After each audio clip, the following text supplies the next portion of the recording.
ધોરણ 9 વિષય એસએસ એમાં બીજું ચેપ્ટરમાં આપણે પશ્ચિમ યુરોપ એશિયા આફ્રિકાના સંસ્થાનવાદ જોઈ ગયા.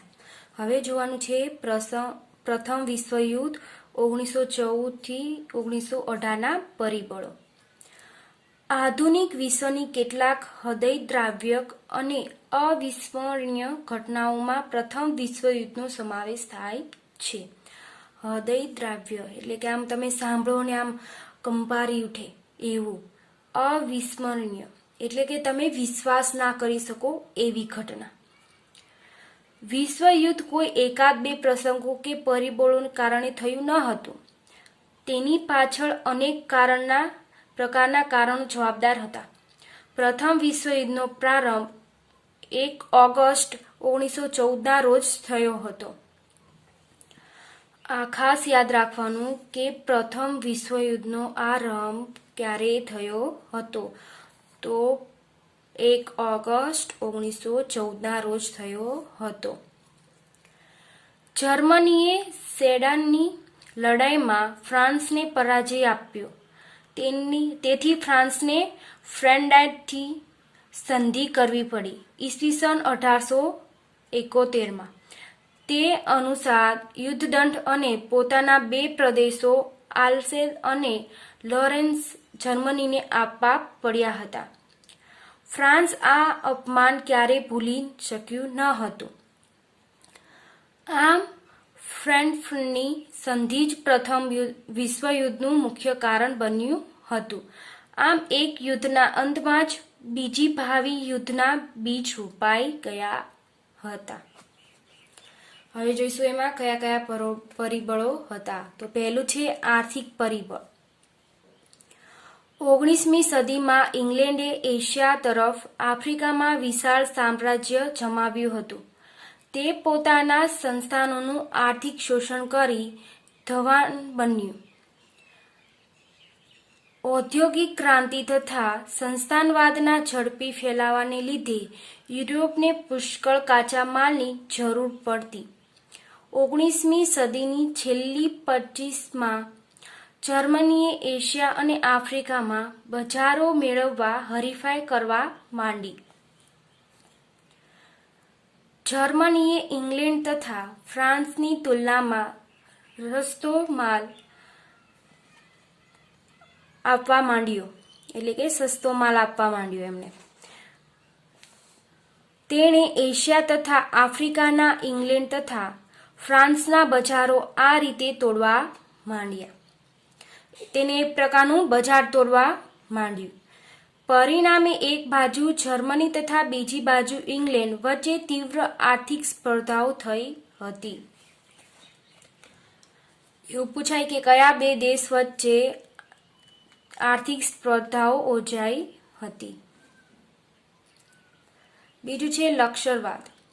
યુરોપના રાષ્ટ્રમાં પ્રાદેશિક વિસ્તાર માટે જે હરીફાઈ થઈ તેને માટે લશ્કરી બળ આવશ્યક અને મહત્વનું હતું. ઇંગ્લેન્ડ, ફ્રાન્સ, ઓસ્ટ્રેલિયા, રશિયા વગેરે રાષ્ટ્રોએ પોતાના સૈન્ય તાકાત વધારવા માંડી હતી. જાપાન, ઇટાલી, જર્મની જેવા કેટલાક રાષ્ટ્રોમાં ફરજિયાત લશ્કરી તાલીમ શરૂ થઈ હતી. સ્વરક્ષણના બહાના નીચે શસ્ત્રોનું ઉત્પાદન વધાર્યું હતું. આમ લશ્કરવાદને ઉત્તેજન મળ્યું અને આર્થિક સ્પર્ધાઓમાં લશ્કરી સ્પર્ધા ઉમેરતા યુદ્ધનું વાતાવરણ વધારે ઉગ્ર બન્યું હતું. ત્રીજું છે જૂથબંધી ગુપ્ત સંધિઓ. પ્રથમ વિશ્વયુદ્ધ સર્જવામાં જૂથબંધીઓ અને ગુપ્તકારોએ મહત્વનો ભાગ ભજવ્યો. પ્રથમ વિશ્વયુદ્ધ પહેલા વિશ્વ બે જૂથમાં વહેંચાયેલું હતું. એક બાજુ જર્મની, ઓસ્ટ્રિયા, હંગેરી, બલ્ગેરિયા તથા તુર્કસ્તાનનું જૂથ, બીજી બાજુએ ઇંગ્લેન્ડ, ફ્રાન્સ, રશિયા તથા જાપાનનું જૂથ હતું. આ બંને જૂથમાં વચ્ચે ઈર્ષા, દુશ્મનાટ, શંકા, કુશંકા, ભય અને તિરસ્કારની ભાવના પેદા થઈ. જે પ્રથમ વિશ્વયુદ્ધનું મહત્વનું પરિબળ બન્યું હતું. હવે ચોથો છે ઉગ્ર રાષ્ટ્રવાદ ભાવના. બેલ્જિયમ અને ગ્રીસની સ્વતંત્રતા તેમજ ઇટાલી અને જર્મનીનું એકીકરણ રાષ્ટ્રવાદના પરિણામો હતા. પરંતુ ત્યારબાદ યુરોપમાં રાષ્ટ્રવાદની ભાવનાએ ઉગ્ર અને સંકુચિત સ્વરૂપ ધારણ કર્યું. કયું? ઉગ્ર અને સંકુચિત સ્વરૂપ ધારણ કર્યું. યુરોપમાં આર્થિક ઈર્ષાઓ, ખેંચાણતાણો, સ્પર્ધાઓ અને સામ્રાજ્યવાદ એટલો બધો વધી ગયો હતો કે એકબીજાના રાષ્ટ્રના હિતો ટકારવા લાગ્યા.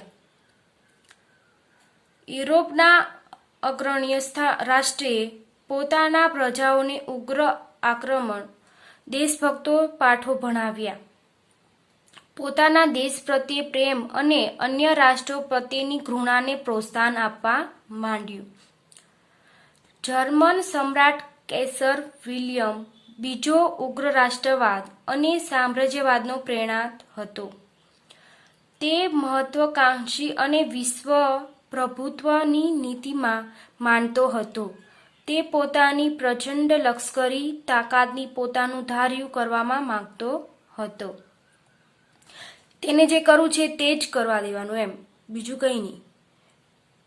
જર્મની જેમ અન્ય રાષ્ટ્રોમાં પણ યુદ્ધની ભાવનાઓ ફેલાઈ અને આ પ્રથમ વિશ્વયુદ્ધમાં પરિણમી હતી.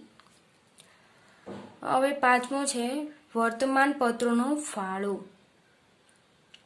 યુરોપના રાષ્ટ્રમાં વર્તમાનપત્રોના પરસ્પર આકરા, ઉશ્કેરણીજનક, અતિશયોક્તિભર્યા અને જૂઠા લખાણોએ પરસ્પર હરીફ દેશની વિરુદ્ધ ઝેરી ઓકી પ્રજાના દુશ્મનાટની લાગણી એટલી હદે ભડકાવી કે સત્તા સ્થાને બેઠેલા લોકો શાંતિથી સ્થાપના કે સમાધાન કરવાના પ્રયત્ન પણ ન કરી શકે. એટલે કે જે ન્યૂઝપેપર આવતું, વર્તમાનપત્ર એટલે ન્યૂઝપેપર આવતું, તેમાં એવી લખાણો અને એવું ઉશ્કેરીકરણ એટલે કે એવું અંદર લખવામાં આવતું કે ત્યાંના જે લોકો હતા તે ભડકવા લાગ્યા. છઠ્ઠો પોઈન્ટ છે યુદ્ધ અંગેનું તત્વજ્ઞાન. યુરોપ હવે યુદ્ધ એ જ કલ્યાણ એટલે યુદ્ધ એક જ રસ્તો છે, બીજું કંઈ છે નહીં. નીતિએ જોર પકડાવ્યું. ટ્રિસ્કે જેવા જર્મન લેખકોએ સિદ્ધાંત પ્રચલિત કાર્ય કે શક્તિમાનને જ જીવવાનો હક છે. એટલે કે જે શક્તિશાળી લોકો છે તેમને જ જીવવાનો હક છે, બાકીને નહીં. તથા યુદ્ધ એ જ રાષ્ટ્રીય જરૂરિયાત છે. રાષ્ટ્રની જરૂરિયાત એ યુદ્ધ જ છે, બીજું કંઈ નહીં. નીત્સે નામના જર્મન લેખકે યુદ્ધને પવિત્ર કાર્ય જણાવ્યું હતું. એટલે યુદ્ધને પવિત્ર કાર્ય આપવામાં આવ્યું હતું. ઓસ્ટ્રેલિયાના રાજકુમાર અને તેની પત્ની બ્લેક હેન્ડ નામની સર્બિયાની ઉગ્રવાદી સંસ્થાના સભ્યોએ ગોળી મારી હતી. આ ઘટના પાછળ સર્બિયાનો હાથ હોવાનો ઓસ્ટ્રેલિયાએ આક્ષેપ મૂક્યો અને 48 કલાકમાં તેના ગુનેગારને પકડીને ઓસ્ટ્રેલિયા સમક્ષ હાજર કરવાનું સર્બિયાને આખરીનામું આપ્યું.